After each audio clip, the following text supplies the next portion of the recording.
बिस्मिल्लाहिर्रहमानिर्रहीम इय्याका नअबुदु व इय्याका नस्तईन।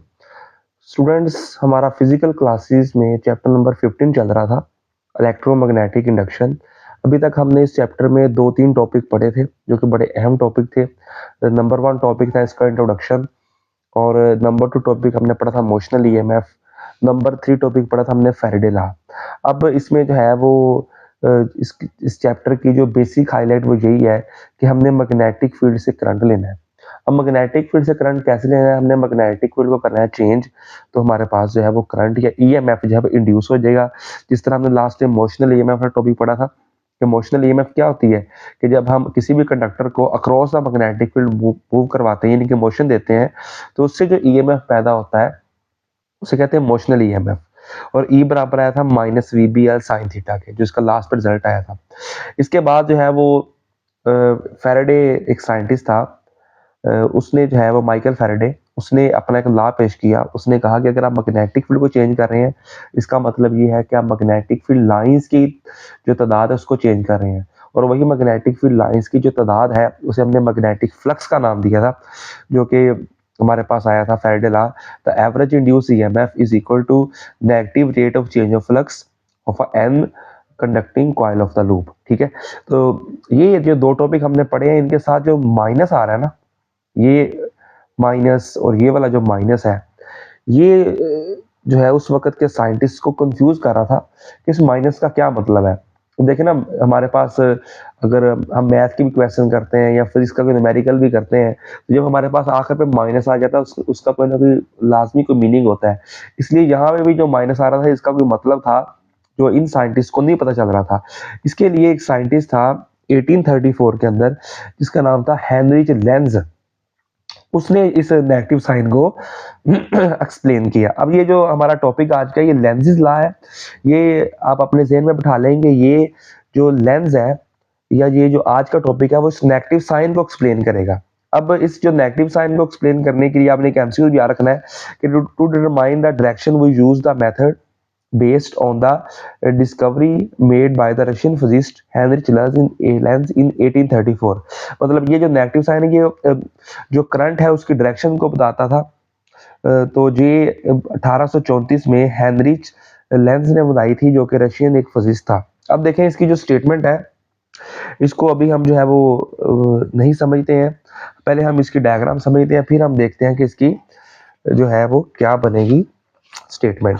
अब देखें जरा, इसकी स्टेटमेंट जो है वो बड़ी अहम है, या आप ये कह लें कि ये जो टॉपिक ये डेफिनेशन है ये बहुत आगे भी यूज होनी है, तो इसको आप अच्छे तरीके से जरा देख लें, समझ लें एक्टिव होके।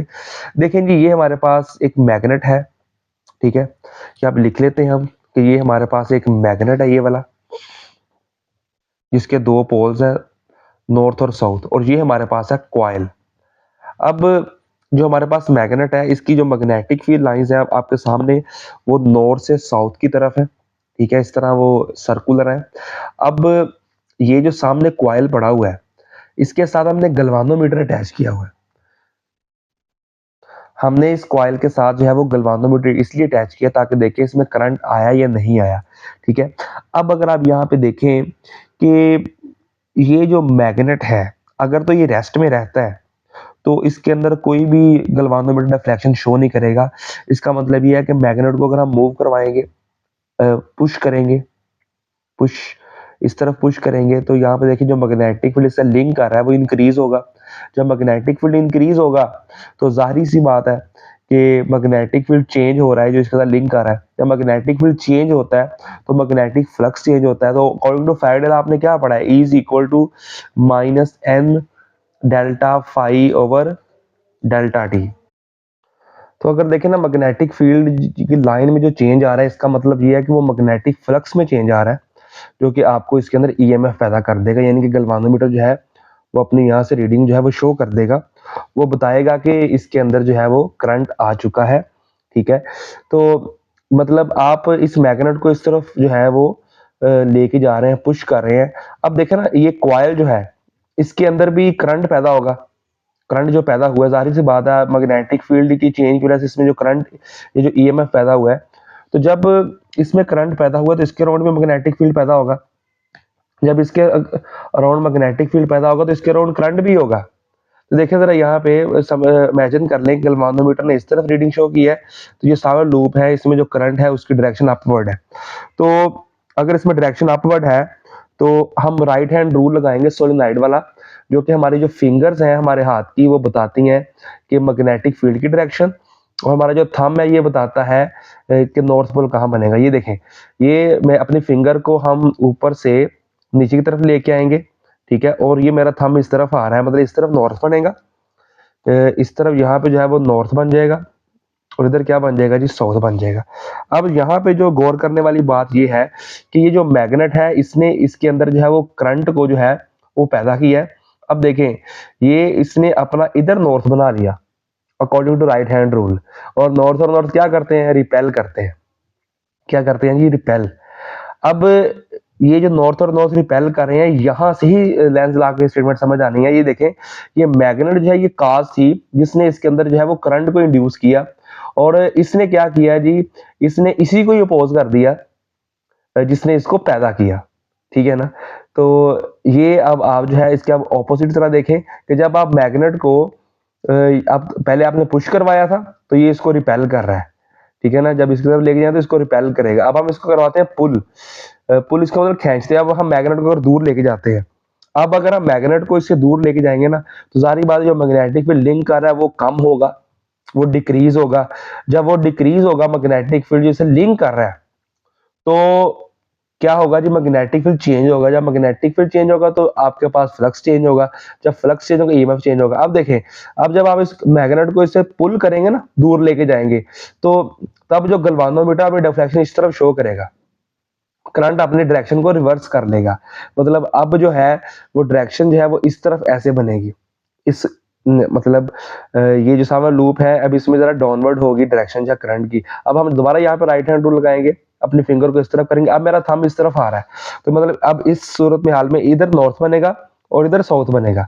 अब देखिए, जब हम मैग्नेट को इससे दूर लेके जा रहे हैं, पुल कर रहे हैं, देखें ये इसको नॉर्थ और साउथ क्या करते हैं, अट्रैक्ट, ये अट्रैक्ट करने की कोशिश कर रहा है, मतलब इसको दोनों सूरतों में अपोज कर रहा है। जब आप मैग्नेट को पुश करवाते हैं कॉइल की तरफ तो वो इसको रिपेल करता है, या इधर नॉर्थ बना के। जब हम इसको पुल करवाते हैं, इसे दूर लेके जाते हैं, तो ये इसको अट्रैक्ट करता है, यहाँ पे साउथ बना के। इसका मतलब ये है कि ये लेंस लॉ जो है ये इसकी स्टेटमेंट हमारे पास क्या बन जाएगी कि जो लेंस लॉ है वो उसी को ही अपोज करता है जिसने इसको पैदा किया है, ठीक है ना। अब इसकी एग्जांपल आप ऐसे भी समझ सकते हैं कि जिस तरह देखें हमारे जो वालिदैन है, जिस तरह हमारे वालिदैन है जी, तो हमारे वालिदैन जो है उन्होंने हमें पैदा किया है, तो अगर हम उन्हीं की बात नहीं मानते तो हमें यही कहा जाएगा ना, जिसने इनको पैदा किया ये उसी की बात नहीं मानता। या आप इसकी मिसाल ऐसे समझ लें कि जिस तरह देखें अल्लाह ताला की ज़ात है, उसने पूरी इंसानियत को खलक किया है, तो अगर ये जो इंसान है अगर अल्लाह ताला की बात नहीं मानता तो फिर यही बात होगी ना, अल्लाह ताला के हुक्म नहीं मानता है, तो फिर यही बात होगी कि जिसने जिस ज़ात ने इनको पैदा किया है उसी की बात नहीं मान रहे। तो यहाँ पे यही एग्जाम्पल आप यहाँ पे कोट कर सकते हैं। लेंस लॉ की तारीफ को याद करने के लिए आपने ये एग्जाम्पल याद रखनी है कि जिस चीज को कॉइल के अंदर करंट लेके आया है, जो भी मैग्नेट लेके आया है, तो ये उसकी मुखालफत करेगा। तो यहाँ पे देखिए इसकी डेफिनेशन क्या होगी लेंस लॉ की, जो कि बड़ी अहम है। The direction of induce current, the direction of induced current is always oppose the cause, is always oppose the cause, उसी को ही वो अपोज करेगा that produce it, जिसने इसको क्या किया है, पैदा किया है, ठीक है।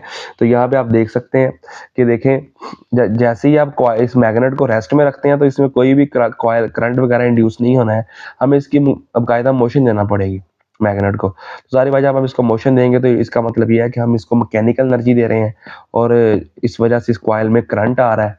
तो जो मैकेनिकल एनर्जी है वो जो करंट है उसमें चेंज हो रही है, मतलब करंट जो कि इलेक्ट्रिकल एनर्जी है। तो यहाँ पे हम ये लिखेंगे, ये एमसीक्यू है कि Lenz law is accordance with law of conservation of energy, मतलब मैकेनिकल एनर्जी किसमें चेंज करता है, इलेक्ट्रिकल एनर्जी के अंदर, ठीक है।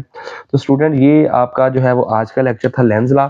ये आपने ना अपने नोट्सों पे लिख लेना है, इसी को याद करना है, और बाकी बुक से भी थोड़ा गो थ्रू जो है वो कीजिएगा। तो बाकी हम जो है वो नेक्स्ट वीडियो में मिलेंगे, ठीक है। तो आप इन लेक्चर को ज़रा सीरियस लें, ये लेक्चर आपके ना दोबारा क्लास में नहीं होने हैं, तो इसलिए जो है ना वो आप इन लेक्चर को अच्छे तरीके से साथ साथ याद भी करें, नोट्स बनाएं। अल्लाह हाफिज़।